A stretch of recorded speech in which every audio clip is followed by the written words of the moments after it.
Welcome to the Deep Dive. We're the place that takes that big stack of research you're interested in, finds the core ideas, and, well, turns hours of reading into minutes of knowing.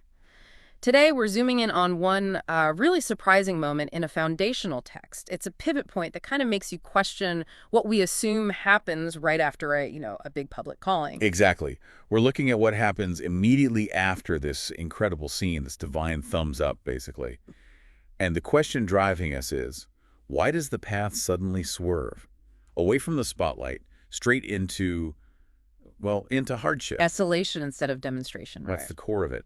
We're unpacking commentary on Mark chapter 1, verse 12. It focuses right on that sharp contrast between this moment of glory, the Father's voice, the Spirit descending, and what happens, like, immediately after. So whiplash, almost. Pretty much. Yeah. And we need to really dig into the specific word used to describe how Jesus moves from one state to the other. It kind of defines the whole idea of preparation. Okay, let's unpack this. So set the scene for us again. The Jordan River baptism, big public event. Huge. Heaven literally opens. The Spirit comes down like a dove. You hear God's voice saying, "You are my beloved Son. I'm so pleased with you." I mean, that's the ultimate validation, isn't it? You can't really top that endorsement. You think not. And that's exactly where our normal human expectations just fall apart. Yeah. The analysis we looked at points out that this approval didn't lead to, say, a coronation or the start of a big ministry tour. There's no victory lap. Nope. Instead, the very next verse says the Spirit acts with, well, real force. The original Greek word there is ekbalu. Ekbal. Okay, that sounds forceful. Oh, it is. It's intense. Yeah. It doesn't mean gently guided or suggested. It's more like cast out, driven violently, expelled. Wow. Yeah, so the scholars we're drawing on see this as a divine insistence. The same Spirit that just appeared so gentle like a dove is now acting like a powerful wind, pushing Christ away from everyone into solitude. Hold on. So the spirit of comfort and affirmation, the dove, is the same force that immediately kicks off hardship and loneliness. That feels contradictory. It does, on the surface. It must have been jarring. But the analysis frames it as a necessary shockwave. The public glory had to be followed immediately by this private, non-negotiable push into the wilderness. So what's the implication there? It feels like a puzzle. The text basically asks us to pause and think. If the Father just declared how pleased he was with his Son, why then allow that same Spirit to, well, cast him into a tough spot, a place with no backup, facing real challenges? Yeah, it raises questions. It suggests there's a specific pattern here, a kind of unchangeable sequence required for exercising true authority. Okay, because if you just applied, like, normal human logic, results-driven thinking, the whole thing seems backward. Totally inefficient, right? Yeah.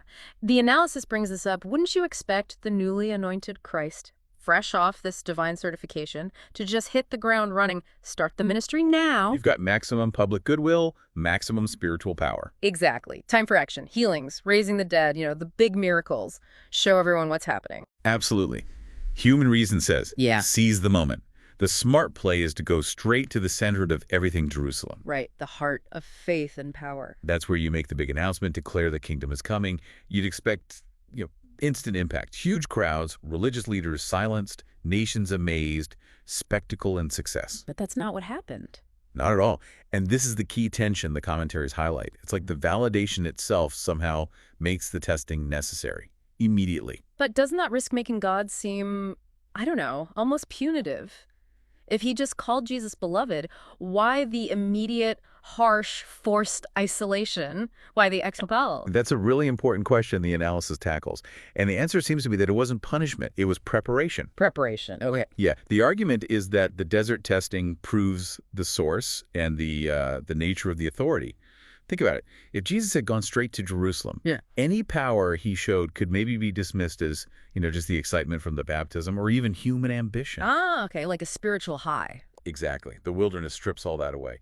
It makes sure that when he does start his ministry, his power isn't rooted in public applause, but in this private, tested obedience, submission.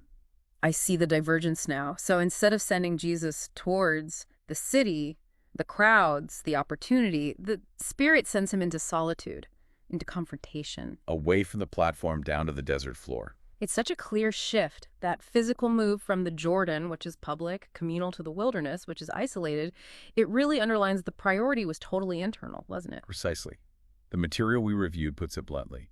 God's ways are not our ways. This sequence, it wasn't just a suggestion, it was mandatory, essential prep for the kind of ministry he was called to. So before any public miracle, he faces the adversary privately. Yes. Before he could speak peace to others, he had to find that unwavering peace and strength within his own soul under pressure. Okay, so the goal of that whole wilderness time, those 40 days, it wasn't about getting famous or comfortable. It was about foundational mastery. Mastery, that's the word. Mastery over temptation, over the self, making sure his human will stayed perfectly aligned with the Father's, even when it was incredibly difficult. And that shift in focus from, say, fullness to formation, that's the big lesson for us, isn't it? It really is. We often think, okay, I feel spirit-filled, I'm ready for the big visible stuff, preaching, leading, healing, whatever it is. We confuse the feeling, the anointing, with being ready for action. Right. We confuse the equipment with operational readiness. But what Christ's example shows is that the same Spirit who fills you, who anoints you, also sends you. And that sending isn't always to the cheering crowds. Sometimes it's straight into the wilderness, the hidden, lonely places where the real foundation gets built. Which brings us to that sharp critique the analysis makes about our modern culture. Yeah, it really goes there. It points out how easily we mix up fullness with fame, how quickly we assume that if someone's anointed, they need to be seen immediately. And the danger of that. It's huge today. The commentary flags our obsession with speed.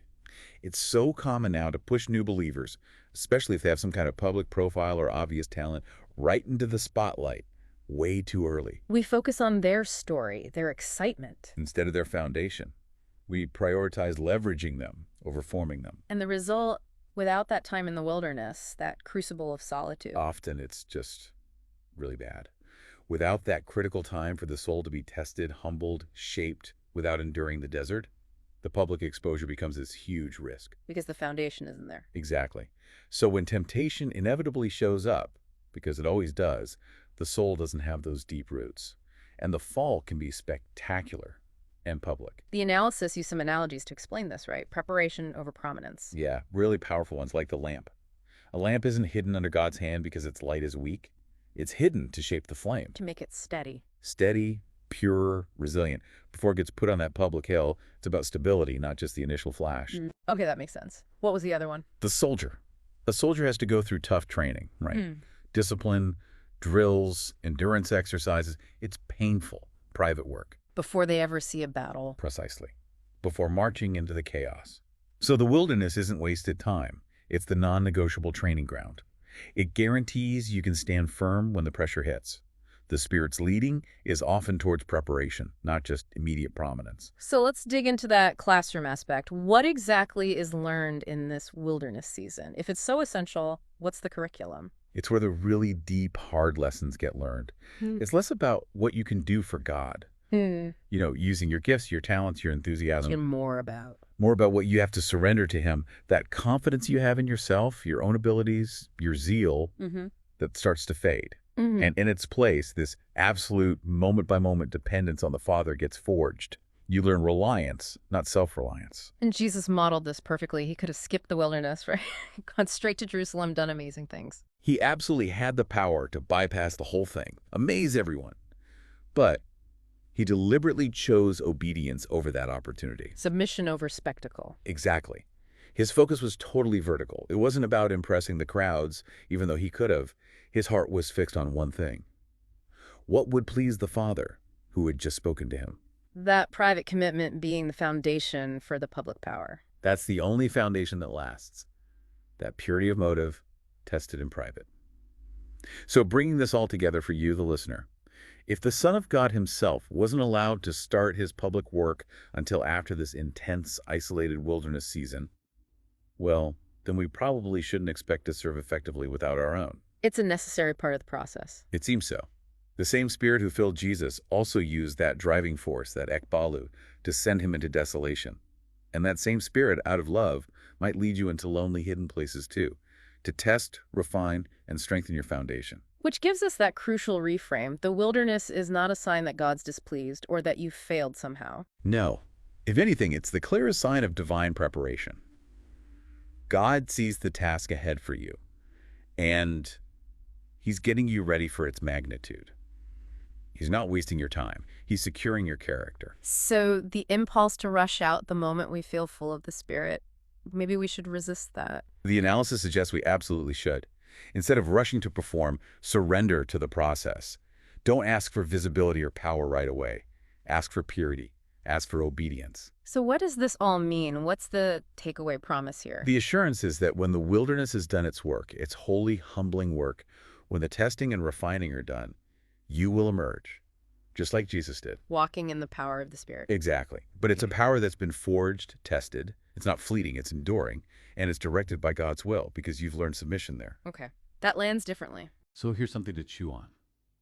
If the greatest, most lasting displays of divine power always seem to follow the deepest commitment to private preparation, to that season of solitude, what visible thing, what time-consuming pursuit in your life might you be willing to exchange for a season of intentional, hidden formation? What trade-off is worth making for that kind of enduring strength?